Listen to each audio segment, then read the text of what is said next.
سلاکار وزیر او ننګرهار والي محمد ګلاب منګل په ملي کچه د یو شمېر صنعتکارانو سره د لیدنې پر مهال ژمنه وکړه چې د اوسپنې قاچاق په مخنیوي کې به له دوی سره همکاري او د قانون په پلي کېدو کې به اقدامات وکړي.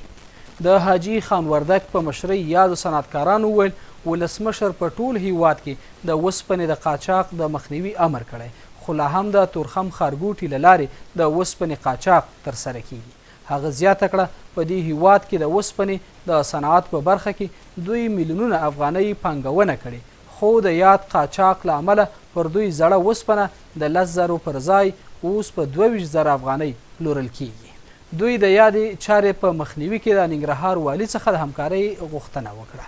په همدې حال کې د ګمرک رئیس الهام الدین مظاهر هم د یادو صنعتکارانو ستونزه ومنله، خو ډاډ ورکړل چې د ګمرک اداره په خپله برخه کې د یاد قاچاق د مخنیوي هڅې کوي. سلاکار وزیر او ننګرهار والي محمد ګلاب منګل وویل په ټول توان سره هڅه کوي ترڅو خپلو صنعتکارانو ته په بیلابیلو برخو کې سهولتونه برابر کړي او ژمنه یې وکړه چې په دې ولایت کې به د قانون د پلي کېدو او صنعتکارانو سره د همکارۍ په موخه د اوسپنې قاچاق د مخنیوي په برخه کې جدي اقدامات وکړي. هغه زیاته کړه په تورخم ښارګوټي کې د اوسپنې د قاچاق د مخنیوي ترڅنګ د ټولو ستونزو د حل په موخه یو باصلاحیته پلاوی ګمارلی او په تدریجي ډول به ټولو ستونزو ته حل وموندل شي.